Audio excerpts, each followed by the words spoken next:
একুশে তাদের জয়ের রথ আমাদের নেত্রী আটকে দেওয়ার ফলে প্রতিহিংসাবশত পশ্চিমবাংলার মানুষকে ভাতে মারার চক্রান্ত করছে।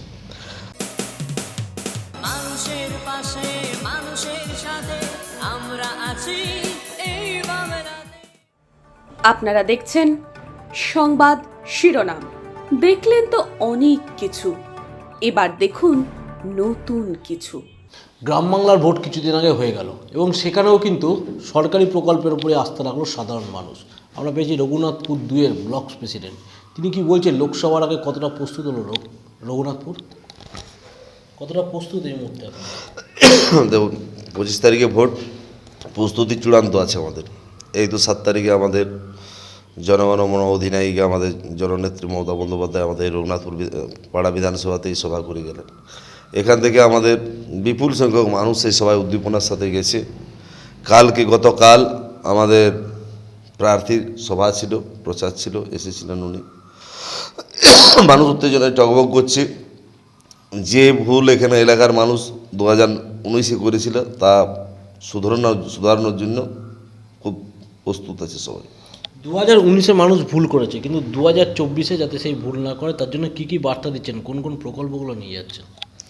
দেখুন, আপনাকে বলি যে 2014 সালেও কেন্দ্রে মোদী সরকার ছিল, তখন ওদের ওখানে সাংসদ ছিল মাত্র 2 জন, আর 2019-এ 18 জন।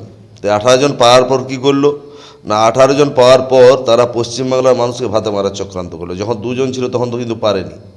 18 জন মানুষ এখানে সাংসদ নির্বাচিত হওয়ার পরে তারা কি করলো, প্রথমে কোপ মারলো আমাদের MGNREGA-র উপর, 100 দিনের টাকার উপর, আর আবাস যোজনার উপর। 21-এ তাদের জয়ের রথ আমাদের নেত্রী আটকে দেওয়ার ফলে প্রতিহিংসাবশত পশ্চিমবাংলার মানুষকে ভাতে মারার চক্রান্ত করছে। তো সেই জন্য তারা এখানকার মানুষের ভাতে মারার চক্রান্তের জন্য 100 দিনের টাকা, আবাস যোজনার টাকা, বিভিন্ন প্রকল্পের টাকা আটকে রেখেছে। মানুষ তো সাফারার হচ্ছে। মানুষ এই ভুল করতে চাইবে কেন? প্রতিনিয়ত মমতা ব্যানার্জি তাদের সাথে যে একদিকে মানুষের যে সংসারে দৈনন্দিন যে যোগান প্রতিনিয়ত মমতা বন্দ্যোপাধ্যায় দিয়ে চলেছে। সে ধরুন খাদ্যসাথীর চাল হোক, ছাত্রছাত্রীদের ড্রেস থেকে শুরু করে, কৃষক বন্ধু থেকে শুরু করে, ধরুন বার্ধক্য পেনশন, জয় জোহার প্রকল্পের পেনশন, আমাদের মা বোনদের লক্ষ্মীর ভাণ্ডার, স্বাস্থ্যসাথীর কার্ড, সমস্ত দিয়ে চলেছেন মমতা বন্দ্যোপাধ্যায়। আর একদিকে মানুষকে অসুবিধায় ফেলার জন্য কেন্দ্রের জনবিরোধী মোদী সরকার প্রতিনিয়ত মানুষের জীবন জীবিকার রুজিরুটি হরণ করার একটা প্রতিনিয়ত চেষ্টা চলছে।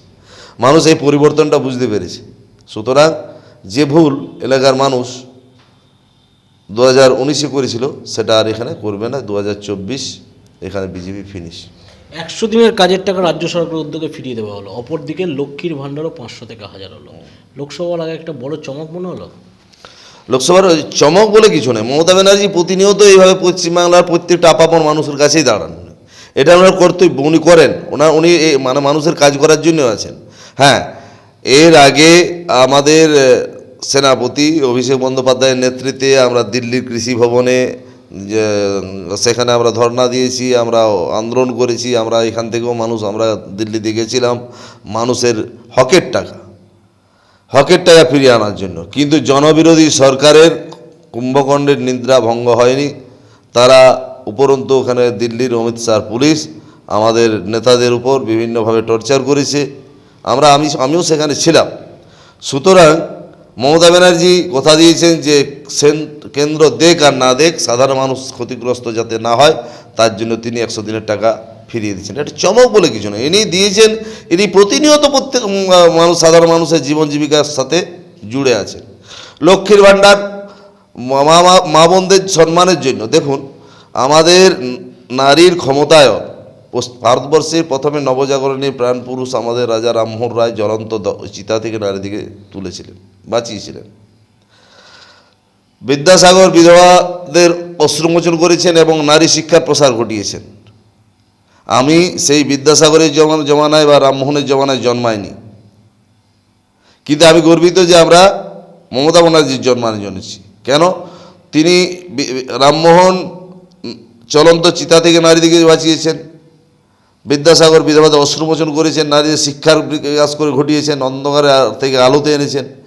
কিন্তু নারীর ক্ষমতায়ন, এই সময়ে নারীর ক্ষমতায়নের জন্য যেটা জরুরি, নারীকে আর্থিক দিকে সমৃদ্ধ শক্তিশালী করার জন্য, ক্ষমতার জন্য পশ্চিমবাংলার মানুষের সবসময় মমতা ব্যানার্জি করেছিলেন। সেই কন্যাশ্রীর মাধ্যমে নারী শিক্ষার প্রসার হোক, আর স্বাস্থ্যসাথীর কার্ডে মহিলাদের ক্ষমতা দেওয়া, মহিলাদের নামে স্বাস্থ্যসাথীর কার্ড করে সম্মান পুনরুদ্ধার হোক, আর এই লক্ষ্মীর ভাণ্ডার 500 থেকে 1000 করে নারীদের আর্থিকভাবে সমৃদ্ধকরণের চেষ্টা চলেছেন। এই জন্য আমি গর্বিত যে মমতা ব্যানার্জির সময় আমি জন্মেছি, আমি তার পার্টিটা করি। রঘুনাথপুর 2 বাসীর জন্য কি বার্তা দেবেন? রঘুনাথপুর 2 বাসীর জন্য এটাই বার্তা যে 19-এ আপনারা যাকে এখানে লোকসভায় সাংসদ করে পাঠিয়েছিলেন, তাকে 5 বছরে কোথাও দেখা যায়নি। 19 থেকে একটা ভয়ঙ্কর মহামারী প্যান্ডামিক আমাদের এলাকায়, সারা বিশ্বের সাথে সাথে এলাকাতেও ত্রাসের সৃষ্টি হয়ে গেছিল, মানুষের মধ্যে আতঙ্কের মধ্যে ছিল। কিন্তু সেই সাংসদকে, বিজেপির কোনো কর্মীকে সেদিন কিন্তু এলাকায় দেখা যায়নি মানুষের জন্য। সে মহামারী থেকে, দুর্ভিক্ষ থেকে, যত রকম সমস্যা সমস্ততেই কিন্তু আমাদের তৃণমূলের কর্মীরা সমস্যায় আছে, আমাদের নেতৃত্বরা আছে। সেই মহামারীর সময়ে প্রত্যেকটা পীড়িতের পরিবারের পাশে থাকানো, তাদের খাবার পৌঁছানো থেকে বিভিন্ন রকম হসপিটাল থেকে শুরু করে বাইরের বহিরাগত শ্রমিকদিকে আনা। আরে তো মোদি তো হঠাৎ করেই লকডাউন করেই ছুটি হয়ে গেছিলো, কিন্তু যে হাজার হাজার শ্রমিক বাইরে যে যেখানে কর্মরত ছিল তাদের ফেরানোর তো কোনো ব্যবস্থা করেননি তিনি। কিন্তু আমাদের তৃণমূল কংগ্রেসের প্রত্যেকটা নেতৃত্ব, প্রত্যেকটা কর্মী সেদিন ওই কাজটা করেছে। সে রেলওয়ে স্টেশন হোক, বাইরের বিভিন্ন রাজ্যে হোক, আনার কাজটা তারা করেছেন। সুতরাং পশ্চিমবাংলার মানুষকে মনে রাখতে বলবো সেই এপিডেমিকের সময়টা, সেই করোনা কালটাকে। আর এই সাংসদকে 5 বছরে কোথাও দেখা যায়নি। সুতরাং এই এলাকার উন্নয়নের জন্য, মানুষের বার্তা দিল্লির বুকে নিয়ে যাওয়ার জন্য তারা শুধরে নেবে, এটাই আমাদের বার্তা। একদিকে যখন মাননীয় মুখ্যমন্ত্রী বলছেন কর্মীরাই আমাদের সম্পদ, অপরদিকে কর্মীরা বলছেন যে দিল্লির দরবারে কাজের প্রকল্পগুলোকে আরও অধিক মাত্রায় তুলে ধরার জন্য তারা কিন্তু আগামী দিনে তৃণমূল কংগ্রেস মনোনীত প্রার্থীকে জয়লাভ করতে চাইছে। মানুষের পাশে, মানুষের সাথে আমরা আছি এই বাংলাতে। আপনারা দেখছেন সংবাদ শিরোনাম। দেখলেন তো অনেক কিছু, এবার দেখুন নতুন কিছু।